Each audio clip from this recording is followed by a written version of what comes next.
யோபு 42வது அதிகாரம் 1வது வசனம் இப்படியாக சொல்கிறது, தேவரீர் சகலத்தையும் செய்ய வல்லவர், நீர் செய்ய நினைத்தது தடைப்படாது என்பதை அறிந்திருக்கிறேன். தன்னுடைய சூழ்நிலை ரொம்ப மோசமா இருக்கு.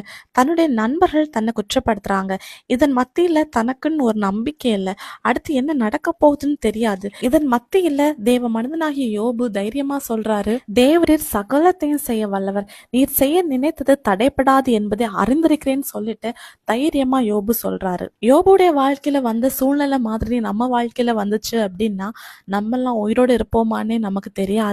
ஆனா இதன் மத்தியிலையும் அசைக்க முடியாத ஒரு நம்பிக்கையை யோபு ஆண்டவர் மேல வச்சிருந்தாரு. நம்ம வாழ்க்கையில கூட கொஞ்சம் விசுவாசம் தடம் புரள்றது மாதிரி சூழ்நிலை வந்துச்சு அப்படின்னா அப்படியே நம்ம சோர்ந்து போய் ஆண்டவரை பார்த்து கொஸ்டின் கேட்டுட்டு இருப்போம். ஆனா எப்பேற்பட்ட சூழ்நிலை வந்தாலும், யோர்தான் மாதிரி பிரச்சனை வந்தாலும், கோலியாத் மாதிரி பிரச்சனை வந்தாலும் எதுவும் என்ன மேற்கொள்ளாது, ஆண்டவர் செய்ய நினைத்தது ஒண்ணு என் வாழ்க்கையில தடைப்படாதுன்னு சொல்லிட்டு தைரியமா நிக்கிற தேவ பிள்ளை வாழ்க்கையில தோற்று போக மாட்டாங்க.